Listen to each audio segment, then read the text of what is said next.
Thank you Lord for all the blessings. Sa araw nga na ito mga kalabs ay nagpaani kami ng subing, kaya thank you Lord kasi may pangbigas na naman kami. Ang subing pala mga kalabs ay ito yung tumutubo pagkatapos mong mag-ani, kaya tinatawag namin na subing. At ang sarap kasi nito mga kalabs kasi wala na itong halong kimikal. Hindi na kasi kami nag-spray at hindi na kami naglagay ng abono. Kumbaga organic talaga ito mga kalabs at safe talaga itong kainin. Kaya ang sarap nito pag ito ang hinain namin sa aming pagkainan. Hindi masyadong marami ang naani namin ngayon na subing mga kalabs, pero okay lang yan. Papasalamatan pa rin namin yan sa Poong May Kapal kasi nga blessing na rin ito at mayroon pa kaming pambigas. At dahil natapos na sila sa area na ito, inilagay na nila sa sasakyan ang subing. At dahil tanghalian na, dito na rin kami na nanghalian mga kalabs, o kahit subing lang ating pinaani ay papakainin din natin ang ating mga kasamahan, diba? Ganyan lang talaga yan mga kalabs, give and take lang yan. Tinulungan nila tayo at pakainin naman natin sila. Sabi nila ang sarap daw ng pagkain na hinain namin. Dahil kahit subing lang ang pinaani natin mga kalabs, dapat pakainin talaga natin ng tama ang mga taong tumutulong sa atin. Hindi na natin i-base kung malaki o maliit ang harvest natin. Ang importante ay napakain natin sila kasi walang kasing sarap sa feeling pag pinakain natin ang mga taong tumutulong sa atin, diba? Sabi nga nila, kung anong ginagawa nating mabuti sa ating kapwa-tao ay babalik ng Panginoon yan sa atin.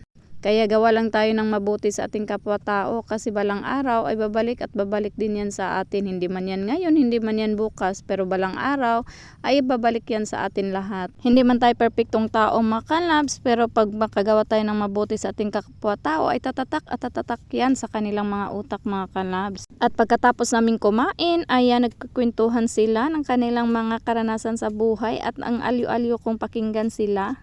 At minsan akala natin okay lang sila kasi nakatawa lang sila at nakangiti, pero hindi natin alam may dinadala pala silang problema ng kanilang pamilya. At yan na nga, dahil alam ko may problema sila ay nagbigay din tayo ng konting payo para sa kanila. At dahil tapos na kami sa aming pananghalian, ayan bumalik na sila agad para mag-ani ng subing. Habang naghihintay kami na matapos mag-ani ng subing, nanguha muna kami ng bunga ng niyog.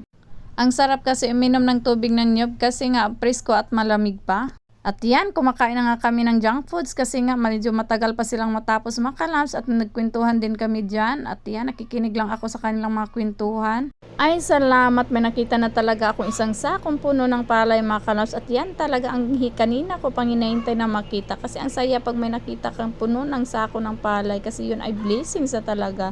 At habang naghihintay kami sa kanilang mga kalabs ay tumitingin kami sa cellphone ni Papang. Ay salamat, natapos na rin ang pag-ani ng subing mga kalabs. Binaba namin ang ibang palay kasi nga ibibilad namin at gawing bigas yan. At syempre kasi nagpaani, nagmerienda muna kami. O yan, diba? Sabi ko sa inyo kanina kahit konti lang ani natin, pamerindahan na muna natin sila.